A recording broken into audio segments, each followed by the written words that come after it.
Oi, gente! Esse vídeo foi viabilizado graças ao apoio da Prefeitura Municipal de Joanópolis, da Secretaria Municipal de Cultura, Turismo, Eventos, Esporte e Lazer, da Comissão Avaliadora Fiscalizadora de Apoio à Cultura, com recursos da Lei Federal Aldir Blanc.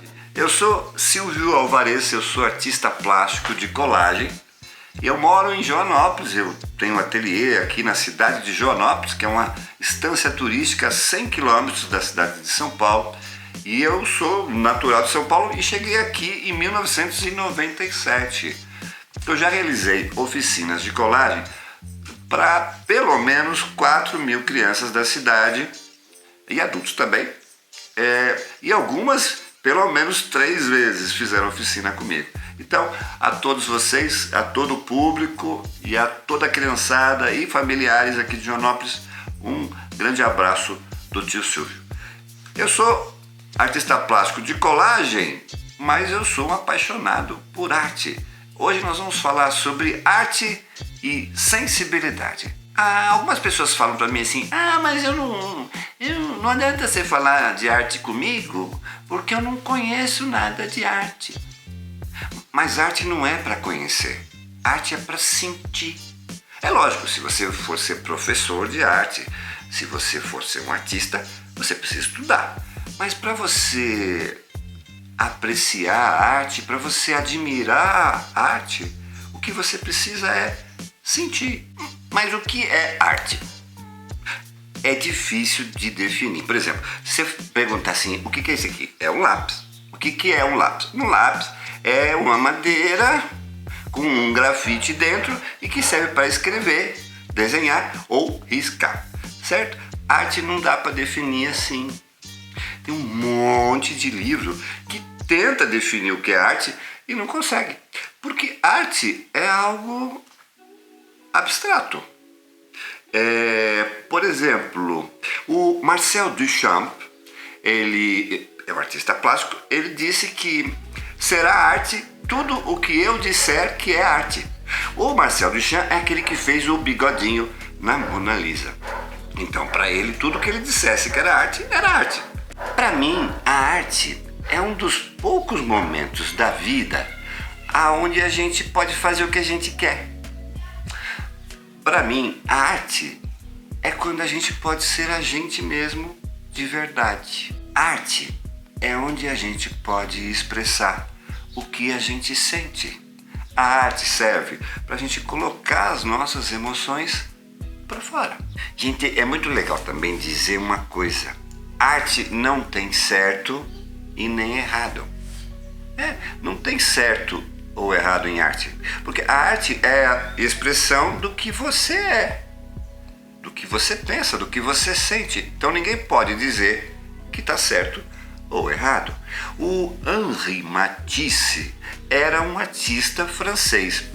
E para falar francês tem que fazer biquinho. Henri Matisse. O Henri Matisse, uma vez, falaram para ele assim, você pintou tomate azul, tá errado, você não pode pintar um tomate azul. Sabe o que ele respondeu? Eu não tenho culpa se você não tem imaginação suficiente para imaginar um tomate azul. Eu tenho. Aí me pergunta assim, ô tio Silvio, por que serve a arte? Para que serve a arte?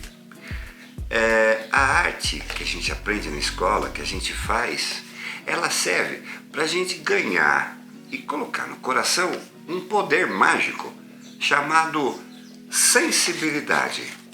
Com a sensibilidade, você consegue enxergar a beleza do mundo.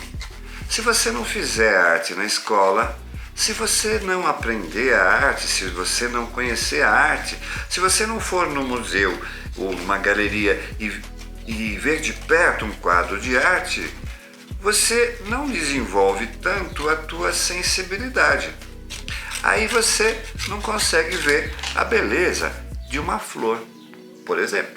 A sensibilidade, ela dá pra gente uma capacidade de você não engolir a vida. mas de você apreciar a vida, de você degustar a vida, de você saber sentir o sabor da vida. A arte faz com que você viva de uma forma mais plena, mais viva. Outra coisa que é legal a gente saber é que não existe só arte bonita. A arte boa de se ver, né? Tem arte que serve para cutucar, para protestar, para falar o que a gente pensa, né? Tem uma coisa que eu ouço muito nas escolas quando eu vou da oficina, é que algumas crianças falam assim para mim, criança e adulto também: ah, eu não sei fazer, eu não sou capaz de fazer, eu não consigo fazer. Sabe o que acontece? Em geral, na infância, isso acontece com quase todo mundo, em geral na infância, alguém diz pra gente assim: ah, você não sabe fazer, ah, quando você faz não fica bonito, ah, o que você não faz não é legal. E aí é como se ficasse dentro da cabeça uma vozinha, não é vozinha, é uma vozzinha que fica falando nos ouvidos da gente que a gente não sabe fazer, mas isso não é verdade. Criatividade todo mundo tem. A gente precisa desenvolver. E outra coisa, tem que ser bonito pra você, não pra ninguém. Se for bonito pra você, se você achar bonito o que você faz, todo mundo vai achar bonito também. Criatividade e talento. Criatividade é uma coisa, talento é outra. Criatividade todo mundo tem, precisa desenvolver. E fazendo arte a gente desenvolve a criatividade. Talento é um dom que a gente tem para fazer arte ou outras coisas. E tem gente até que nasce, já no berço já começa a pintar a Mona Lisa, tá certo? Agora, criatividade é outra coisa. Vamos imaginar uma coisa assim, quando a gente é criança, a gente ouve, né? Quem descobriu o Brasil foi Pedro Álvares Cabral. Quem fez a independência foi o Dom Pedro. Aí a gente vai repetindo isso a vida inteira, certo? Só que a gente faz isso com tudo que a gente aprende. A criatividade faz com que a gente pare de só repetir as coisas que a gente aprende. A criatividade que a gente desenvolve com a arte faz com que a gente questione, que a gente pesquise mais, que a gente vai lá investigar, que a gente altere, que a gente crie uma outra coisa. Porque senão o mundo para se a gente só ficar repetindo o que todo mundo falou. A criatividade pode mudar o mundo. Seja o que você for trabalhar, você vai precisar de criatividade. Você vai conseguir melhor resultado no teu trabalho, seja ele qual for, se você tiver criatividade. Além disso, você só vai conseguir resolver os problemas da vida se você tiver criatividade. Qual é a origem da palavra arte? A etimologia?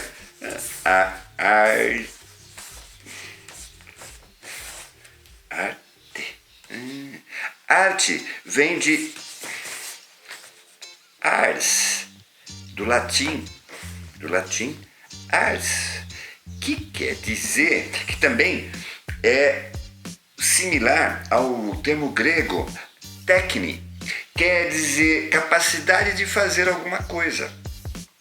Arte, a origem da palavra arte é capacidade de fazer alguma coisa, habilidade natural ou adquirida. Olha que legal. Depois, com o tempo, é que o termo arte ficou valendo para algo esteticamente bonito, um objeto, certo? Uma coisa, uma pintura. A arte ganhou um outro sentido. Por que o homem das cavernas, ele ia lá rabiscar a parede das cavernas? Tinha escola na época para falar para ele que ele tinha que rabiscar a parede? Não. Então por que ele rabiscava a parede da caverna? Sabe por quê? Porque a arte faz parte do ser humano. A arte nasceu com o ser humano, faz parte. Assim como comer, beber, dormir, fazer xixi. A arte faz parte da gente. Então é natural que a gente... Você nunca ficou no telefone e pintou uma vontade de ficar rabiscando? Pois é, a arte é isso, faz parte da gente. Essa arte das cavernas, ela tem um nome, chama-se arte rupestre. No Brasil, o nome é Itacoatiara. Ita é pedra, coatiara é riscado, gravado, esculpido. Então, Itacoatiara é pedra riscada. Então, ou arte rupestre. Em geral, eram figuras de animais, figuras de seres humanos, né? Mas podia também ser símbolos, formas geométricas. Tem uma caverna lá na Europa onde deixaram as mãos registradas, né? Então, alguns estudiosos acreditam que seria para deixar um registro da história de quem escreveu. Outros estudiosos acham que o homem das cavernas julgava que ele, na hora que desenhasse, ele adquiria poderes mágicos. E na hora de caçar o animal, ele teria mais facilidade para caçar o animal. Mas também desconfia-se que tinha uma função religiosa. Então, por tudo isso, a arte das cavernas, a arte rupestre, ou a Itacoatiara, ela é importantíssima na história da arte. Mas vamos falar da Itacoatiara, da arte rupestre do Brasil. Os primeiros registros, a gente tem registro aí de arte nas cavernas brasileiras de entre 40 mil e 12 mil anos, segundo os arqueólogos, quem estuda, né, esses registros. Os meus registros são encontrados no Piauí, no Parque Nacional, hoje, né, Parque Nacional da Serra da Capivara, na cidade de São Raimundo Nonato. Mas também a gente encontra na Bahia, quer dizer, em todo lugar, na Bahia, em Goiás, na Lagoa Santa, em Minas Gerais, né? Acredita-se que quando o Cabral chegou aqui, nós já tínhamos 5 milhões de habitantes. Como a gente está fazendo um resumão da história da arte brasileira e de alguns conceitos sobre arte, a arte indígena que acontecia antes de chegar o Cabral aqui no Brasil, a gente chama de pré-cabralina. Não tem nada a ver com cabra, é a questão do Cabral, Pedro Álvares Cabral. O indígena, a arte dele era mais o artesanato, pintura corporal e arte ligada aos utensílios que eles usavam. Deixando claro que a arte dos índios, a arte indígena, ela não tinha nada a ver com a arte que se fazia na Europa. Mesmo porque os portugueses que chegaram aqui nem acreditavam que os índios tinham alma, quanto mais arte. Esse quadro aqui, não é possível que você não tenha visto ainda em livro didático. Ele tem um nome bem curtinho, chama-se Desembarque de Pedro Álvares Cabral em Porto Seguro em 1500. Esse quadro é do Oscar Pereira da Silva. Ele não foi pintado na época do Cabral, não, tá? Ele foi pintado em 1922. É que eu estou falando nele agora porque nós estamos falando do Cabral. Esse quadro ele tem 3,30 metros por 1,90 m. Ele está hoje no Museu do Ipiranga. O Oscar Pereira da Silva, ele é um representante da pintura histórica. E foi muito importante porque, graças a ela, a gente tem documentada a história, certo? O Oscar Pereira da Silva nasceu no Rio de Janeiro, na cidade de São Fidélis. Ele viveu na passagem do século XIX para o século XX. Essa obra é a obra-prima do Oscar Pereira da Silva. Mas, tio, o que é uma obra-prima? A obra-prima começou lá na Europa e tinham as associações de artistas que chamavam-se guildas. Essas guildas, a arte que o aprendiz fazia para se tornar mestre era uma obra-prima. A primeira obra dele para se tornar mestre. Então aí que começou a história da obra-prima. Mas depois acabou ganhando o seguinte sentido: obra-prima é a obra mais importante, é a obra mais significativa. Tem artistas que têm um monte de obras-primas, tá certo? Mas tem estudiosos que dizem que obra-prima tem a ver com os números primos da regra do Arquimedes. E aqui a gente começa aquele lance da arte te ajudar a você apurar, para você melhorar a tua sensibilidade, o teu senso de observação. Porque hoje em dia a gente já não observa muita coisa, né? A gente passa pelas coisas e não vê, assim, não presta atenção, não olha os detalhes. Vamos ver alguns detalhes desse quadro que é o Desembarque do Cabral. Veja bem, repare com o tio. A parte do mar é muito, muito, muito maior do que a parte da terra. Na realidade, isso foi proposital. Queria se dar destaque aos descobridores muito mais do que aos índios. Se vocês perceberem o rosto dos índios, vocês vão ter um misto aí de... Tem índio que não está assim muito ligando para nada, tem outro índio que está desesperado, tá certo? Já dentro dos barcos, que são os portugueses, você tem mais assim a fisionomia deles como se eles estivessem curiosos. Eles estão, inclusive o Cabral está bem no centro, né? E eles estão com os objetos para oferecerem aos índios. Dá uma olhadinha do lado de um dos barcos, tem alguém dentro do mar. A gente pode perceber que alguns homens que estão dentro do barco estão com correntes, então provavelmente eram prisioneiros. O que é legal da arte é a gente mergulhar dentro do quadro. Esse aqui é outro quadro que ninguém conhece também, que está em tudo que é livro didático, isso é até mais do que o outro. Chama-se Independência ou Morte, que foi o grito que o Dom Pedro deu na hora que declarou o Brasil independente de Portugal. Esse quadro foi pintado em 1888. Ele está lá no Museu de Ipiranga, lógico, tem 4,15 metros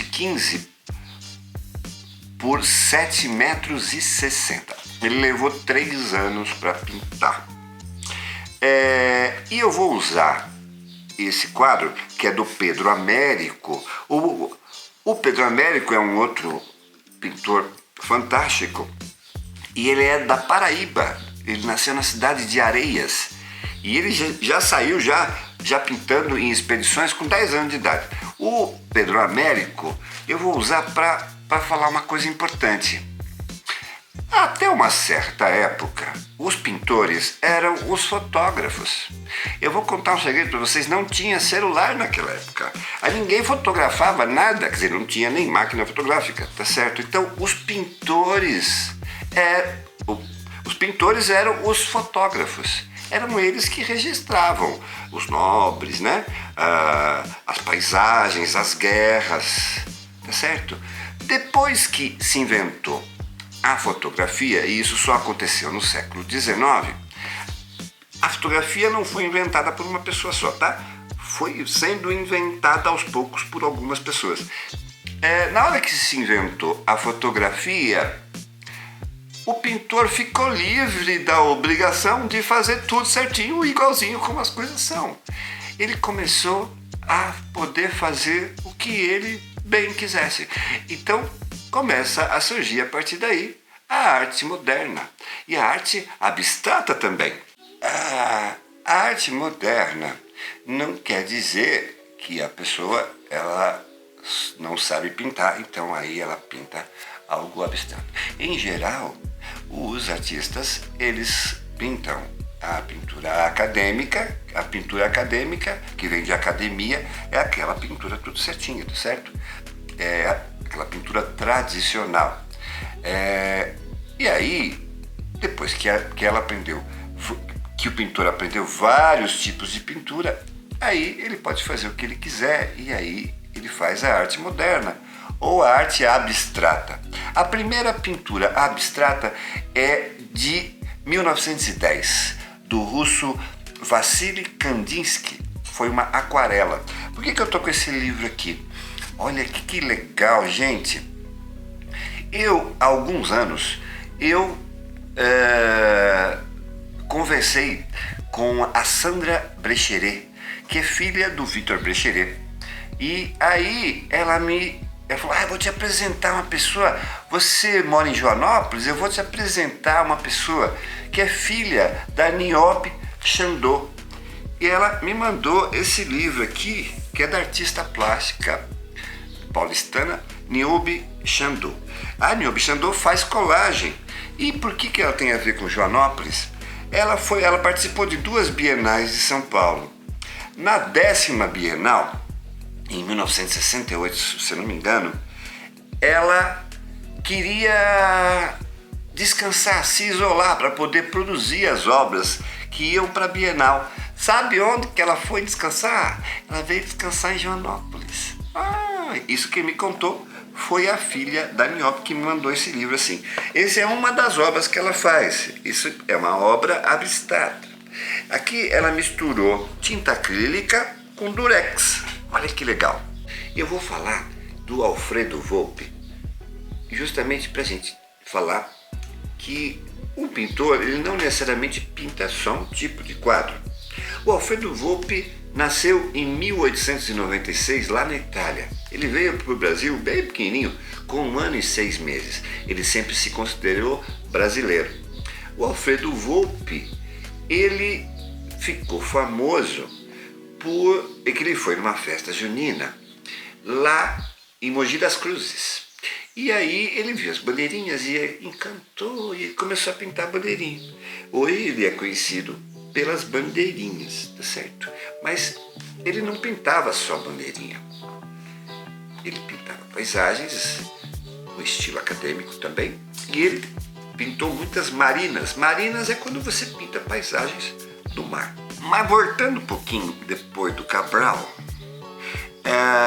a coisa meio que, assim, a arte demorou um pouquinho para ela engrenar, digamos assim.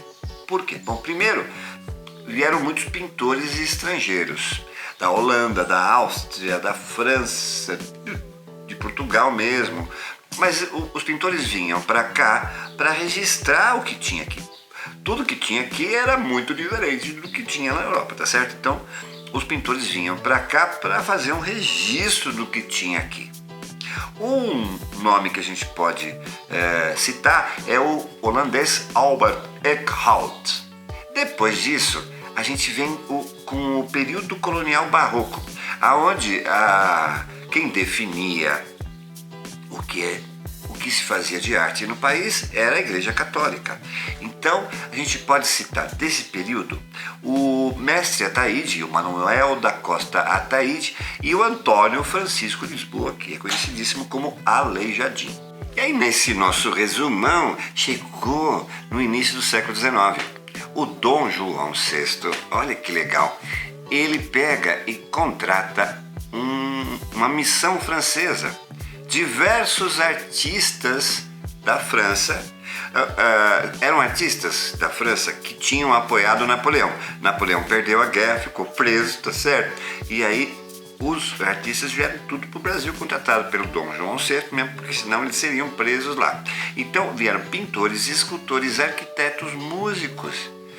E aí eles ajudaram a criar o que depois da independência do Brasil, se chamou Academia Imperial de Belas Artes.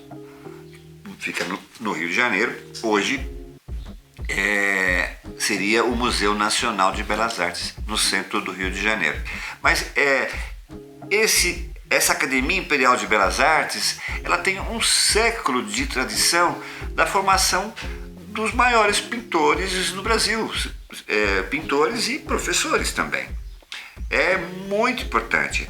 Outro nome que apoiou muito a arte no Brasil é o Dom Pedro II. A arte, né, pintura, fotografia, arte em todos os níveis.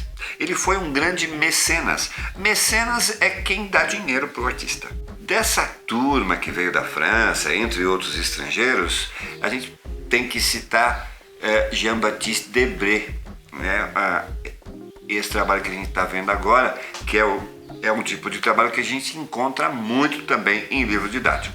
E chegando perto do nosso finalzinho, vamos falar de 3 artistas que foram importantíssimos na criação da identidade brasileira na pintura. Vamos falar de José Ferraz de Almeida Júnior, que nasceu na cidade de Itu. Olha que interessante, o padre lá da cidade viu que ele pintava muito bem, porque o Almeida Júnior, ele tocava o sino na igreja e nas horas vagas ele ia lá desenhar. E o padre viu que ele desenhava muito bem, juntou dinheiro dos comerciantes e sabe o que aconteceu? Mandaram o Almeida Júnior estudar na Academia Imperial lá do Rio de Janeiro. E o Almeida Júnior estava lá na sala de aula desenhando. Chega o Dom Pedro II e vê o trabalho do Almeida Júnior. O que fez? Mandou o Almeida Júnior na hora para Paris. Pagou todas as despesas. E ele foi estudar em Paris. O Almeida Júnior foi para Paris, foi estudar em Paris. Mas ao retornar, ele pintou o homem simples do campo, o homem do interior. Ele deu voz às pessoas do povo brasileiro. Esse quadro chama-se O Violeiro. Olha que legal. Outro quadro que a gente pode mostrar do Almeida Júnior é Amolação Interrompida. Não tem nada a ver de amolar ninguém, é que ele estava amolando um machado na pedra, olha lá. E aí alguém parou, aí ele parou de amolar, a amolação interrompida. Esse talvez seja o quadro mais famoso do Almeida Júnior, que é o Caipira Picando Fumo. Eu fiz um estudo muito aprofundado, né? E vocês podem perceber que é um caipira picando fumo. Não, tô brincando, lógico. Prestem atenção numa coisa muito legal desse quadro. O Almeida Júnior conseguiu... Sabe quando a pessoa trabalha no campo, ela não tem a mão mais grossa, os pés mais grossos? Ele conseguiu dar esse destaque nos pés e mãos do caipira. A sombra, a feição dele. É aí que a gente percebe o trabalho, né? A importância do trabalho do artista. Cândido Portinari, quando criança conhecido como Candinho. Ele nasceu em Brodowski, é uma cidadezinha bem perto de Ribeirão Preto, no interior de São Paulo. Eu estive lá, é bem legal. Tem o Museu Casa Portinari, um lugar maravilhoso da gente conhecer. O Portinari também foi um pintor que deu visibilidade à realidade brasileira. Tanto que o Portinari é o pintor brasileiro mais conhecido no exterior. Ele tem os painéis Guerra e Paz no prédio da ONU, lá em Nova York. Portinari mostrou o que ninguém queria mostrar. Que todo mundo via, mas ninguém queria prestar atenção. Era a realidade do povo brasileiro. Esse quadro é uma série que chamou-se Retirantes, Os Retirantes. Tem uma história bem legal que o Portinari teria ido expor lá na Inglaterra e o Duque de Windsor chegou e falou assim: Portinari, você tem um quadro de flores para mim? Eu quero comprar um quadro de flores. E aí o Portinari respondeu: não, eu só tenho miséria para oferecer para o senhor. Os pais do Portinari vieram da Itália, tá? E eles colhiam café. Então, muito da obra do Portinari, esse aqui é do quadro, é um detalhe, né, do quadro Café. Mas eu peguei esse personagem para a gente mostrar que ele costumava colocar as mãos e os pés maiores. Essa desproporção, segundo alguns estudiosos, é que ele queria demonstrar o poder do trabalho, a força do trabalho. Outro tema muito presente na obra de Portinari são as crianças, porque ele teve uma infância muito feliz. Ele lembra muito da nona, da avó que ele tinha, né? Que tinha um bolso enorme assim na saia. Para as crianças parecia que cabia o universo dentro do bolso da avó, né? O Portinari uma vez deu uma declaração. Sabem por que eu pinto tanto menino em gangorra e balanço? Para botá-los no ar, feito anjos. A gente não podia deixar de falar da pintora do Brasil, Tarsila do Amaral. A Tarsila, ela em determinada época da carreira, ela disse: eu gostaria muito de ser a pintora do Brasil.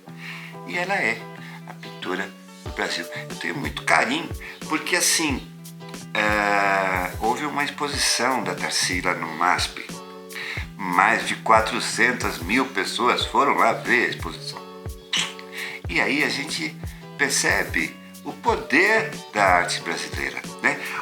A presença da arte brasileira, da Tarsila especialmente, nos livros didáticos. Muito bacana. A Tarsila do Amaral foi uma mulher à frente do tempo. Ela casou mais do que uma vez, que já era algo muito difícil nessa época, né? E ela nasceu na cidade de Capivari, na região de Campinas, ali no interior de São Paulo. Ela era filha de fazendeiros. Tem uma curiosidade. Ela tinha 40 gatos.